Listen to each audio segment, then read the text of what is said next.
Hey everyone, thanks for coming out to this talk at Google today. We're super excited to welcome Ian Chang, the master blender of Kavalan whiskey, to talks at Google. Before I go through just kind of the standard spiel, I want to share a little story. So my wife's parents are from Taiwan, and a couple years ago they went to visit Taiwan. They went to various places in Asia, and so my wife actually asked them to pick up some Kavalan whiskey while they were on their vacation. But the thing is, it was so popular and so in demand, they could not find it anywhere. It was literally sold out everywhere in Taiwan at that time. And so for today, to have the master blender of Kavalan whiskey here at Google Chicago, it seems almost kind of ironic and kind of cool, and definitely a Google magic moment for a few of us here. So we're really super excited about it. And so I'm going to tell you a little bit more about Kavalan and then hand it over to Ian and to Nate. So Kavalan was established in 2005. It's Taiwan's first whiskey maker and the nation's only family-owned distillery. They take their name from the old county of Ilan, where the distillery is located in northeastern Taiwan. And as a company, it's an entrepreneur's dream come true. Mr. Tien Tsai Lee, the founder of King Car Conglomerate, he long dreamed of producing Taiwanese whiskey. But it wasn't until 2002 when Taiwan joined the WTO could they actually achieve this goal. And so the distillery brings together a professional whiskey R&D team, as well as the world-class master blender, Ian Chang. And the team implements a highly specialized distilling and blending process that King Car Group has cultivated for more than 30 years through their beverage experience and knowledge. And they will get more into those sorts of details. But I would like to just mention that the talk is going to be hosted by Nate Ghana, who's the founder of SingleMaltDaily. It's the largest whiskey Instagram account in the world. They have over 100,000 followers. And Nate is also a judge in the San Francisco Spirit Awards, World Spirits Competition, which is the world's largest spirits competition, and he's been featured in all sorts of magazines, and you should really check out his Instagram. So without further ado, I'm going to hand it over to Nate and Ian Chang of Kavalan Whiskey. Thank you very much. How are you guys doing today? You all big whiskey fans? Yeah. Awesome, very cool. Well, we've got one of the best guys I know in the industry, period, Mr. Ian Chang. So he is the master blender of Kavalan whiskey as well as the distillery manager. So one thing that drew me to Kavalan was, well, one, the quality, but two, the climate in Taiwan, which allows you to produce whiskey much differently than you would traditionally. But also, being at Google, this is probably the most fitting, it is the most technologically advanced distillery in the world. So I think that's a really cool point to speak about, given that we're here. So, Ian, how are things going with you? Things are doing well, yes. Good, yeah. You've been busy, you've been very busy. So far, yes. So you're here from Taiwan for Whiskey Fest? That's right, and also next week we're going to DC for Whiskey Fest DC as well. Very cool. And after that I go back to Taiwan. You're not ready for the next trip, which is Spain. Really? Yes. Big market for you? No, Spain is mainly to visit our sherry cask supplier. As you know, within the Kavalan portfolio, we have, I would say, the most comprehensive sherry portfolio in the whiskey industry, right from Fino sherry cask, Manzanilla, Amontillado, and so on. Yes. So every year, I actually go to Spain twice a year to inspect the quality of our cask. Okay. See if they are ready or not for the maturation of our whiskey. So that is something that I'm really looking forward to, because as you know, in Spain the weather is very good. It's fantastic. And the food is good as well. So food is very good, yes. Yes. Spain is one of my favorite places to be. Yeah. But tell me about how this came about, Kavalan in general. So as Josh mentioned just now, Kavalan started in 2005. At that time, we were the one and only whiskey distillery. So like our Japanese neighbor, where they have Suntory, which started the Japanese whiskey industry back in 1923. Kavalan actually started the Taiwanese whiskey industry, but as late as 2006. But the reason for that, it was actually quite simple, because any time before 2002, we couldn't have any private wineries, distilleries, or breweries. Really? Because of the monopoly system that we used to have in Taiwan. So only our government at that time could produce, import, and also sell anything alcoholic. Oh. So Mr. Lee Sr., who is about 80 years old this year, he was really frustrated when he was a young man 40 years ago when he wanted to set up his own distillery, but he couldn't do so. And that's why we waited for almost 30 years.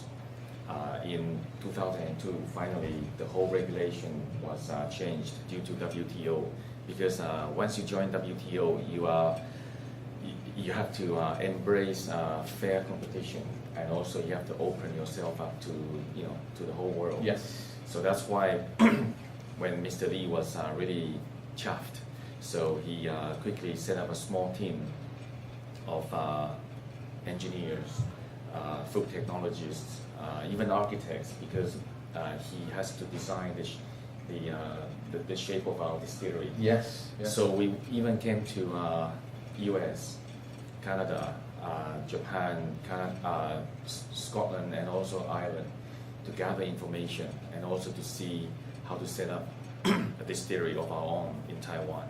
So between 2002 and also 2005, that was what we call the intelligence gathering phase of the setting up of the distillery. So finally in April 2005, we started the construction. And guess what? It took us only 9 months to build the whole distillery, which I was told that it was a record. Yeah, I think it's a record for a lot of things. Yeah. Exactly. So as Mr. Lee Sr. always describes, it's like having a baby born in 9 months' time. So that's his baby. It is his baby, absolutely. Yeah. So ever since then, we've been producing whiskey 24 hours a day, 7 days a week, 365 days a year, non-stop until today. Oh my gosh. So speaking of the distillery, when I went over there, I learned a lot of things, and one thing I learned was that the second most popular distillery in the world in Scotland has about 150,000 visitors per year. You guys have 1 million visitors a year? Approximately, yes. That's You are number one by a long shot. But also, in a way, that shows you how alcoholic we are in Taiwan. Okay, that's true, that's true. Because among the 1 million visitors, 80% domestic, 20% foreign. 80% domestic? That's right. Wow. That's right.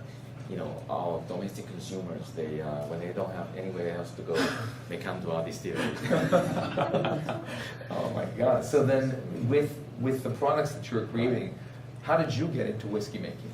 So it was actually by, I would say by fate, because in 2004, no, sorry, I should say early 2005.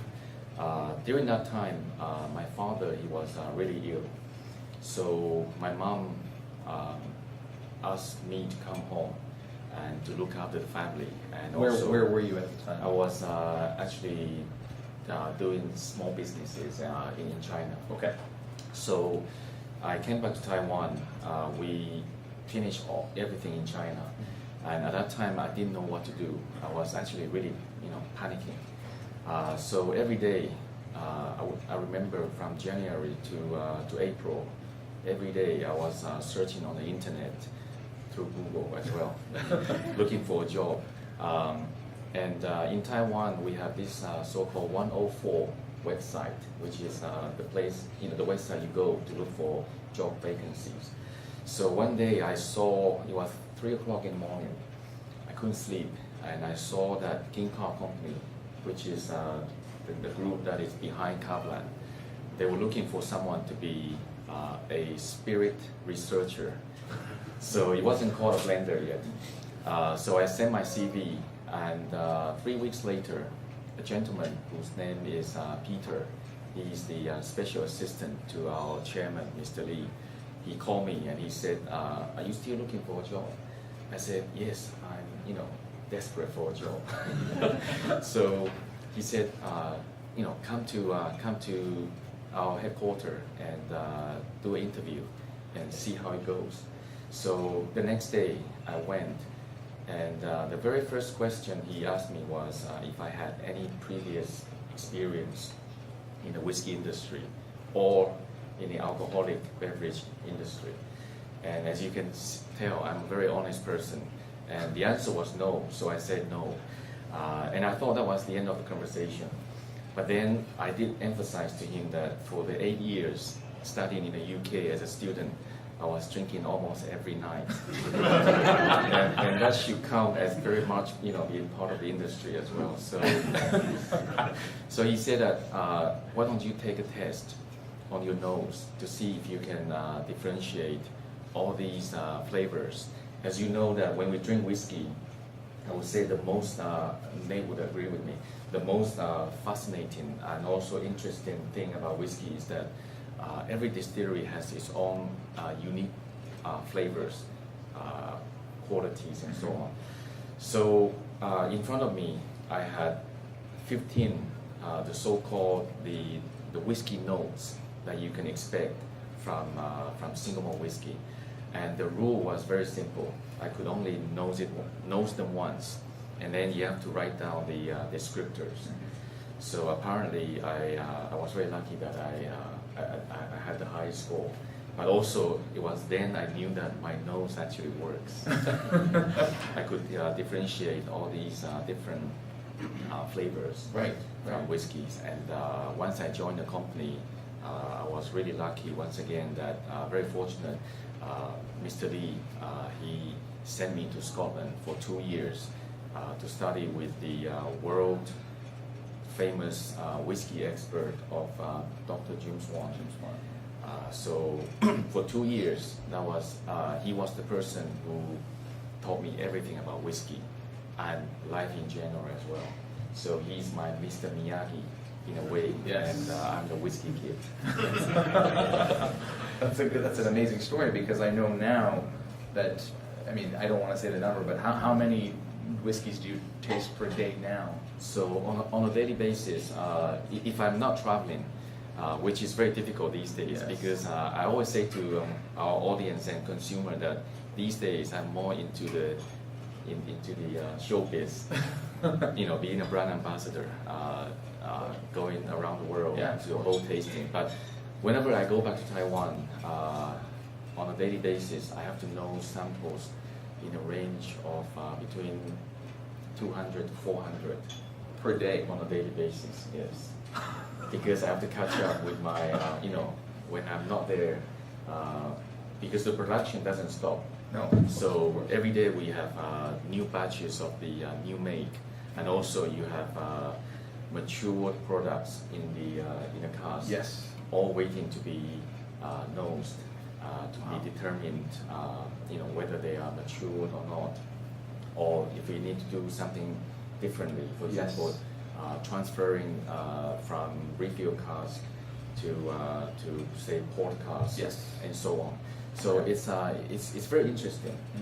Even though I have so many samples to nose, but I never get tired. It's I would say it's the best job in the world. Absolutely the best job in the world. If you like to drink. If you like to drink, yes. And so is Kavalan producing any other products other than whiskey? Yes. Last year, 2018, in November, we launched our latest gin. Wow, so congratulations. This is our gin #1. And this year, we are working on gin #2. So in the future, Nate, as we talked about just now, before the talk, in the future, I think, in addition to whiskey, Kavalan will also do gin and also some other alcoholic beverages as well. Wow. So these are all the surprises that we have for our consumers. Fantastic. For the future. Well, I know that the Distillery Select is new to the American market. What was the purpose of creating Distillery Select? Right. So the Distillery Select, which is the one here, this was also launched last year, similar time to our gin. Okay. This was, I would say, this is the brand new entry level for any consumers who wants to either try whiskey in general for the first time or try Kavalan for the first time. Because in the past, Kavalan has always been described as quality only and no quantity. Because consumers always say that Kavalan is a bit pricey. But Mr. Lee knows that quality is actually, our #1 priority. Absolutely. So, but in order to have a volume maker for Kavalan, for quantity, we need to do something differently. Yes. In order to bring down the cost, so that the final end price for our consumers can be competitive. For example, here in Chicago at Beanie's, Yes. I saw this one on the shelf for $49.99, which is, I think, a very competitive Reasonable price. price point. Yes. And even though the price is competitive, we don't compromise anything on the quality. Yeah. So what we do is by using refill casks, which are casks that have been used repeatedly for many years. Some can be as old as 40 to 60 years old. But the thing is, once again, because of the location of Taiwan, which is subtropical, in our very hot summertime, the heat actually managed to push more wood-related flavors and also colors into the whiskey. So later, after the talk, we have the so-called happy hour. Feel free to try the Kavalan Distillery Select. When you look at the color, you'll be amazed, and you won't, think that it is a single malt whiskey matured in very old refill cask. Wow. And that is all to do with the combination of quality new make and the heat of Taiwan.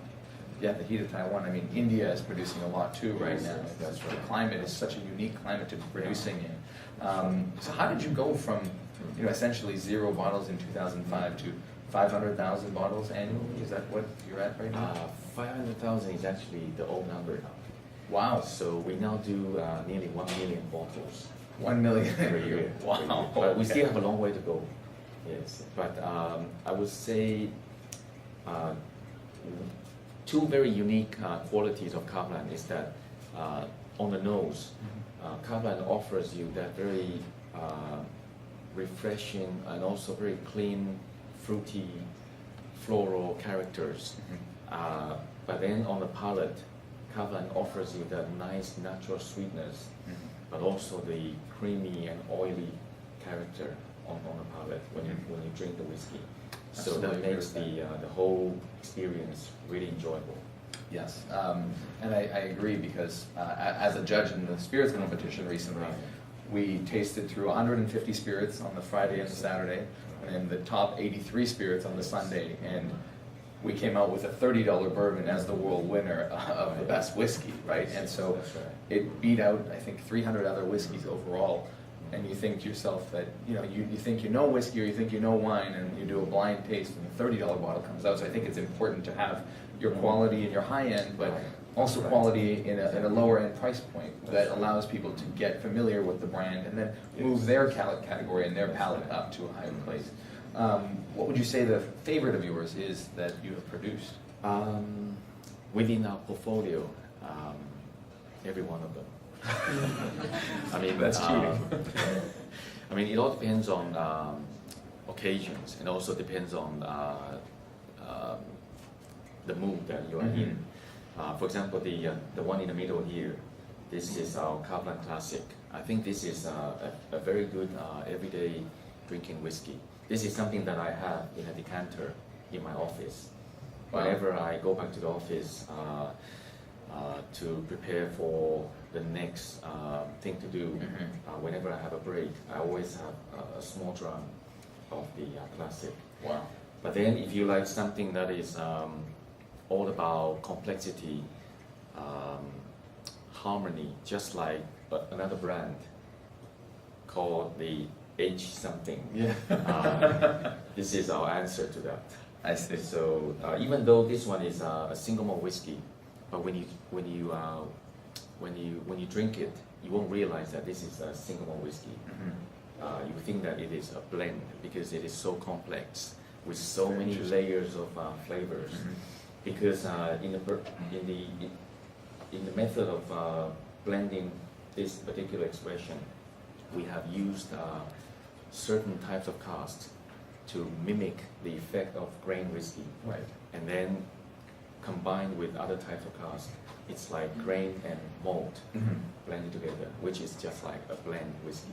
So this is something for for our consumers to try if they want complexity and also heavier weight in terms of body Right, of the whiskey. right. So oddly enough, I first learned about Kavalan here in Chicago. I went to Benny's and I saw this beautiful setup and I thought, you know, what is that? And so you see Kavalan now everywhere, but one of the things that is interesting that's been a common misconception is the Soleus Line. Right. So the Soleus Line is sort of the higher end range of the casks that they have at Kavalan. But one thing you've noticed is that in America, none of the bottles say Soleus on it. Right. Yet it is the identical bottle without the writing. So maybe you can clear this up. Yes.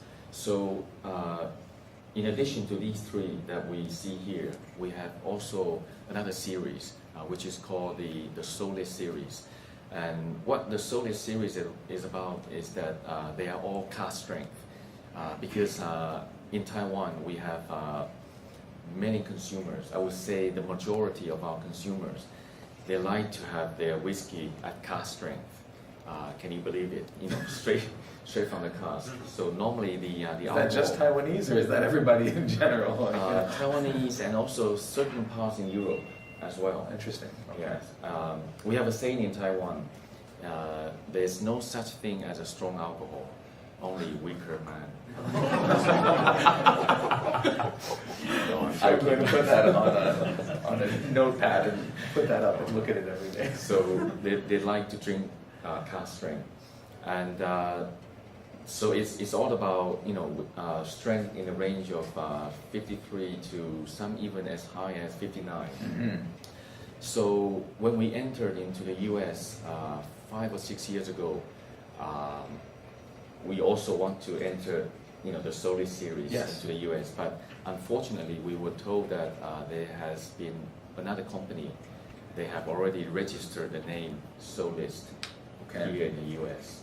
Okay. So that's why it's a pity that we cannot use the word Soleus. But Understood. if you go to you know, professional wine and liquor stores like Benny's Yeah. and any other ones, Total Wine. that's right, Total Yeah. Wine and so on. If you ask them for Soleus, we do have them here in the US. You do. It's just that they are not called Soleus. They are called, for example, ex-bourbon cask strength Okay. or Pinot Barrique cask strength and so on. Okay. That's right. Yeah, because I'm from Canada, and in Canada we have the Soleus. Right. So I saw it here, and I thought, okay, well that's the same thing. It has to be. And then I would look at the labels, and they would have the same, or if not higher, alcoholic content. You know that it's going to be cask strength. It's going to be from the Soleus line. Interesting. So what's next for Kavalan in terms of what you guys are producing? So the next for Catalan, as mentioned just now, we will produce also gins, and also for the future, I think beer is another product. Really? that we will produce. Yes. Wow. But it's not called Catalan. It's called something else. It's called Baskin beer. So I think King Car Company, once again, the company behind Kavalan, we are thinking of moving forward into the future with more and more alcoholic beverages, a bit similar to Suntory in Japan. Right. So in addition to our non-alcoholic food and beverage, I think Mr. Lee, he wants to go into the alcoholic beverage industry. That's I think our long-term Interesting. goal. So what is the reason that you guys have never produced an age statement whiskey? Yes, this is a very good question. You know, we have consumers asking us every day, are we going to produce whiskey with age statement in the future? At this stage, I would say no. Okay. But having known Mr. Lee so well, he's very unpredictable. So you never know in the future if we would do it or not. But the thing is, personally, I think it's not really necessary to do so. Once again, if you look at the hot climate of Taiwan, which is subtropical, if you come to Taiwan in our summertime, between May and October each year, it is normally 38 degrees Celsius, which I would say 90 Fahrenheit. Right. Something like that. So our evaporation is actually quite high. As you can imagine, if you store your new make in a cask for, say, 15 or 20 years, Yes. with 8 to 10% evaporation each year, by the end of 20 years' time, you don't get much left. All you get left is something that is very woody and also out of balance in terms of fruitiness, floral, and so on. Because when you drink whiskey, you want the whole package, with the fullest flavor and complexity. Absolutely. But by the end of 20 years, with so much evaporating into thin air, I think we don't have much left, and also you lose the balance. Yes. So unless we can do it in a different way, but I think we cannot really produce whiskey with age statement. Right. Yeah. Well, I mean, it seems to be working for you without the age statement. So. Because having said all these, it's not really necessary either. Because when you try our whiskey later, like Nate, you have already tried our whiskey for within the whole a lot of your whiskeys. Yes. You notice that even though our whiskeys they are matured for short period of time, but the maturity, the complexity, they're all there for you to enjoy. Normally, I usually use one example to describe this. When you go to Taiwan, from north to south, it's 400 kilometers. And before we had the high-speed rail, it took 5 to 6 hours time to take the train from north to south. But these days, with high-speed rail, you can complete the whole journey in 19 minutes. Wow. And why? Because high-speed rail trains, they have extra power, extra energy to run faster. And we think of our maturation process like a ordinary train, but being pushed by the heat to go much faster forward. So by the end of the process, you will reach your destination, which means in terms of whiskey, you will get everything from the wood, or from oxidation process, from extraction process, from the interaction between the spirit and the wood and so on. They're all there for you to enjoy. So it's not really necessary to mature our whiskey for a long time, just for the sake of having a number on the bottle. Good point. And actually, speaking of that, you just released the Kavalan X. Is that what it's called? The 10th yes, anniversary. Yes. That's right. So last year, because the 4th of December on 2008, that was the time when we first launched our Kavalan Classic. Okay. So last year was the 10th year to celebrate that. So Mr. Lee has decided that also 10 years ago, when I went with him to France, to Bordeaux, we actually went to see the so-called the 5 main chateaux in that area. I'm not allowed to say the names because of the non-disclosure agreement and so on. So basically, these 5 main chateaux, they produce very good wines. At that time, we bought some wine casks from these people. Okay. So when you mature Kavalan new make in these wine casks, the end result is something that is very exceptional. Yes, I always say that it's the combination of young new make with the tradition of these old chateaux. So the flavors are really complex. Well, you did a Guyac and a Margaux, is that correct? So far, right? So far, yes. So far. Oh. But we have another 3 in the pipeline. Okay. Yes. I did not know this. This is good. Yeah. So these are coming soon to the U.S. They are. Okay. Yes. Okay. Yeah, I got the chance to try it in Europe, so very excited for it to come to the U.S. Yeah, but it's a very limited run. Very limited. So in total, 5,000 sets for the whole world. Because once again, if you look at these 5 special producers in Bordeaux, they don't really release their cars easily to the whiskey industry or to anybody. So at that time, we could only buy limited numbers of these cars. Well, I think that might be the most creative combination of whiskey with Chateau Margaux and Guyac. I don't think I've ever seen any brands do that too often. There are some distilleries doing that, but I would say that the results are not as satisfactory as Right, you right. know, when you mature something in subtropical heat. Would you say that the 2015 World Whiskey of the Year that was given to you guys was a contributing factor to the success right now? The 2015 World Whiskey Awards awarded the Vinho Barrique cask strength as world's best single malt whiskey. I would say that that really made Kavalan famous. Yes. Both here in the in US and also in Europe and also rest of the world. So we I think we are really lucky to have that award to be awarded to Kavalan.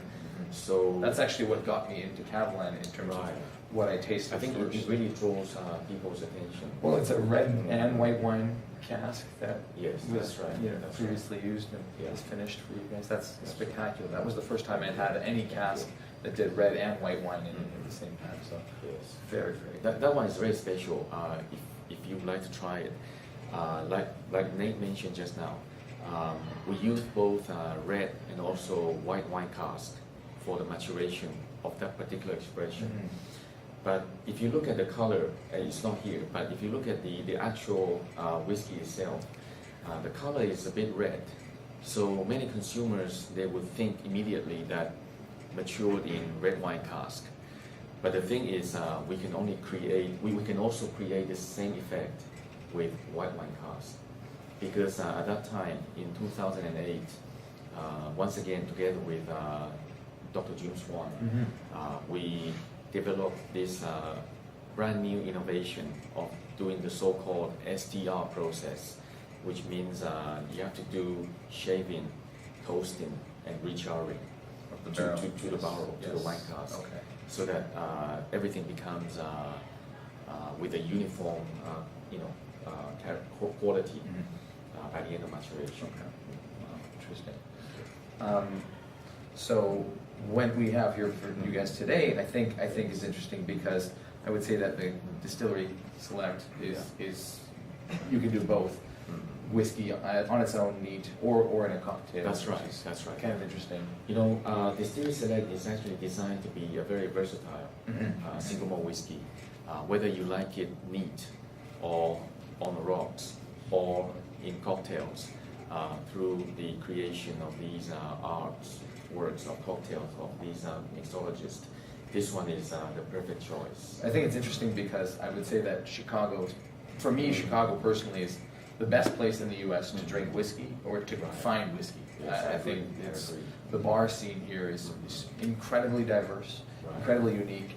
You can go anywhere and find some of the best malts on the wall and have some of the best cocktails. I don't think any other market in the U.S. really compares to that. You've got New York, which is great, but New York knows what it has. It knows that it's got the financial ability to charge these exorbitant prices for certain things. And I think that here in Chicago, you come and you get a drink, and a very good quality drink for a very reasonable price. And I think that's the true sign of the industry here, is that it's such a diverse place to get these types of products. And so, I just love it here, and I love that this is where I met Kavalan and fell in love with it out here. So, Ian, thank you so much for this. I really appreciate this. Thank you very much. Thank you for coming as well. Thank you guys very much. At this time, I'd love to open it up to you guys if you have any questions for Mr. Ian Chang here. I have a mic. I'm the mic runner. There you are. In your introduction, you mentioned that Kavalan is one of the most technologically advanced facilities. Can you speak about that? Okay, so what Nate meant was at Kavalan, because as you know, we are a very young distillery. This is only our 15th year, in the distilling operation. So what we do is we think that in order to make sure that we can obtain the quality, we pay a lot of attention to details by using scientific methods. For example, when it comes to the the milling process, which is the first stage that we do at Kavalan, where you use our mills to break the malted barley into the fine, the coarse, and the flour, the three portions. We always make sure that our quality control people, they do the size determination work on a daily basis to make sure that this is at a so-called golden ratio of our golden ratio, so that for the next stage of mashing, we manage to extract the maximum amount of starch into glucose by the natural conversion of internal enzymes of the multibody. And this is once again achieved by using very precise temperature control equipment that we have at the distillery, so that during the mashing process, from the first water, which is always 63.5 degrees Celsius, and then the second water to be 85, and the third one to be 90, and then followed by the fermentation, where we also use the so-called jacketed vessel, so that we can run cold water in the outside of the in the jacket to control the temperature during the fermentation process, because this is once again it will affect the quality of your wash, which is the alcoholic, which is also called beer. Can have a very high content of alcohol, but also very fruity, very complex to nose.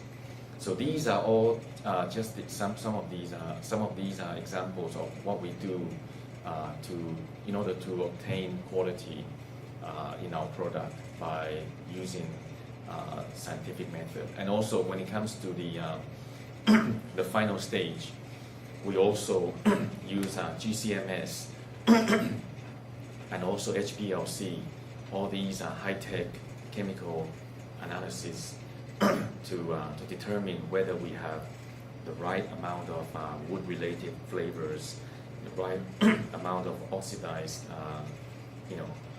compounds, in order to contribute to your good mouthfeel and also the good fragrance when you nose the whiskey. So that's what we do at Kavalan in terms of scientific methods. Yeah. Thank you. Anybody else?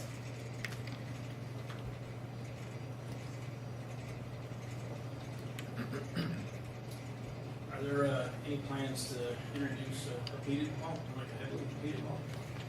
Wow, good question. Wow. I can see that you are a connoisseur yourself. So. Chicago. Yes.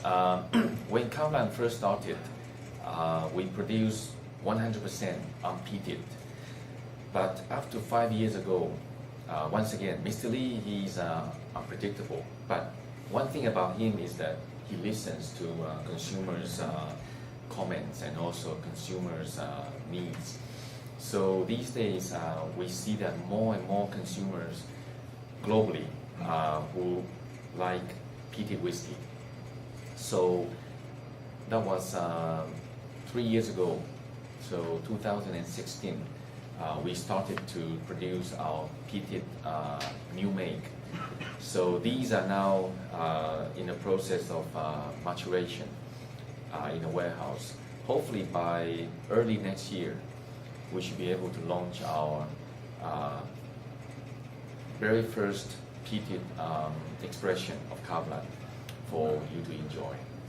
Make sure it hits the U.S. Yes, definitely. We'll make sure you specifically get something. So, Josh, keep us in touch and we'll deliver. Yes. Wow, that's really cool. But one thing about our peated whiskey is that if you like whiskeys like Ardbeg or say Lafroy, these are quite heavily peated. Yes. So Kavalan's peated single malt whiskey, I would say it is very mildly peated. So in terms of the so-called the phenolic level, in terms of parts per million, ppm, it is about 5 to 10 ppm only. So just enough for you to notice on the nose. But when you try it on the palate, that's when the all these peated molecules and also the fruity, all these complexities will become alive. So something very different and also very unique as well.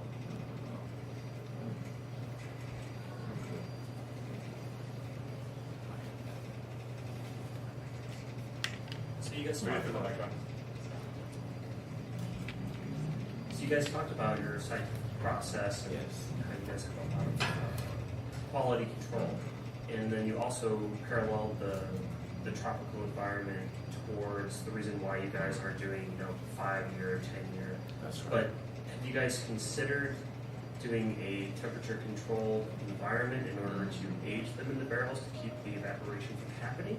Or do you feel like the tropical environment is what really leads to the distinct flavor and personality of the Catalan? Yes, this is a very good question. This is all about finding the so-called the optimum, the balance between natural environment, but also refrigerated or temperature-controlled environment. As we know, if you can lower the temperature of the warehouse or the surrounding area where you mature your whiskey, you can actually reduce the end-use share, which is the evaporation, but also you can prolong the maturation time. But the thing is, when it comes to the regulations in Taiwan, we cannot really move the unfinished product, where in our case, in the case of whiskey, our government considered new make in the cask are considered to be unfinished. So you cannot move the content and also the cask away from the distillery. Otherwise, Mr. Lee has actually thought about moving our casks with the new make in them up into the mountains, into caves, or somewhere cool.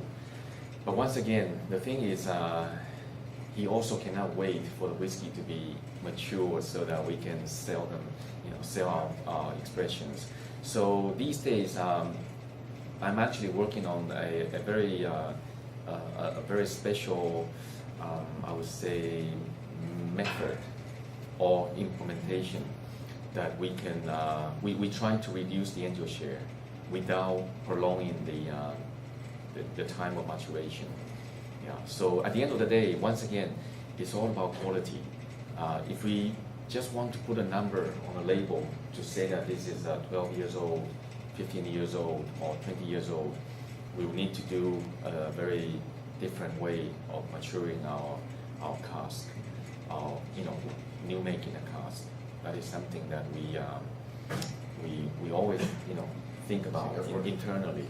Yes. So if we really want to, I know that since we launched into the global markets, also in the sectors of duty-free and travel retail, one of our very good partner, which is CDF, which operates the duty-free shops in Hong Kong airport, they always want Kavalan to come up with a 12 years old or 15 years old whiskey so that they can sell in Hong Kong airport. But so far, Mr. Lee still thinks that it's not really necessary to do so.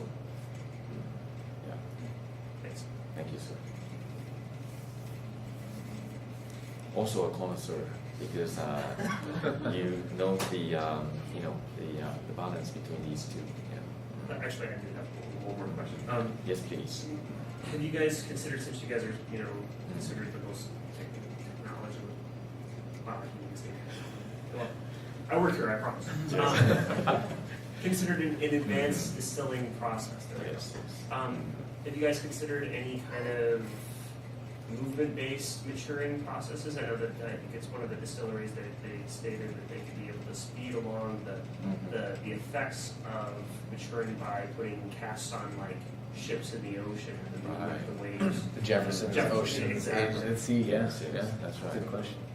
So we actually have done something like that already for the past 14 years, because if you come to see us in the future to Taiwan, you see that our our maturation warehouses, at the moment we have 2.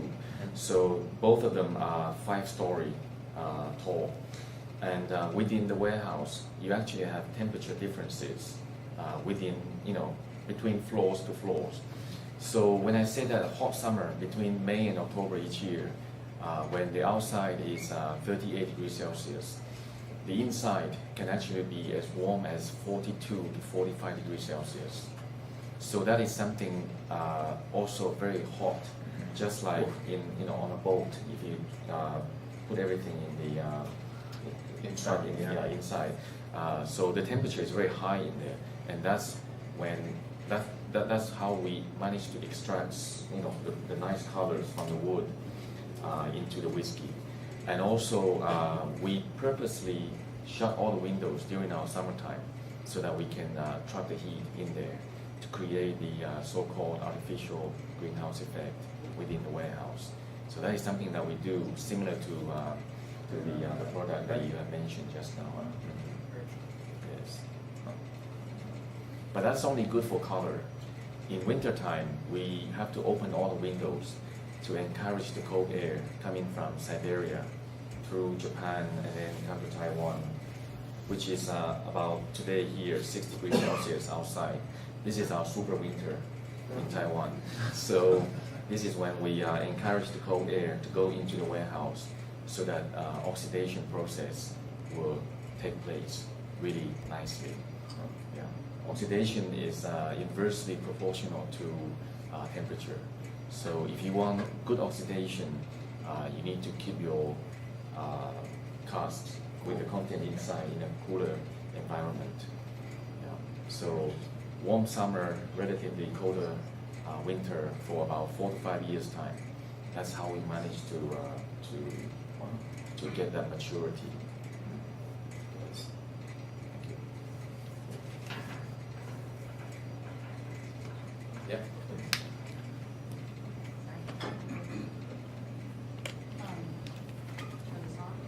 There we go. So I actually want to change gears a little bit from process and talk more about the culture in Taiwan around, whiskey and sort of alcohol in general. It's a really interesting case since it was in the relatively recent past that the WTO, changes occurred and really 2002. opened up. So yeah, I'd love to talk or hear your thoughts, I guess, on how you feel the drinking culture has changed or industry culture has changed over the past 15, 20 years. So since we joined WTO, the consumers in Taiwan drink even more. Because you can have open imports from around the world. Before it used to be only our government. They select what to import. For example, at that time, I don't know, for some reason, they really liked cognac. So cognac was the biggest spirit in Taiwan before 2002. So after we joined WTO, we do see a market that is more open, and also consumers are able to try more different varieties, whether whiskey or wines or beer and everything.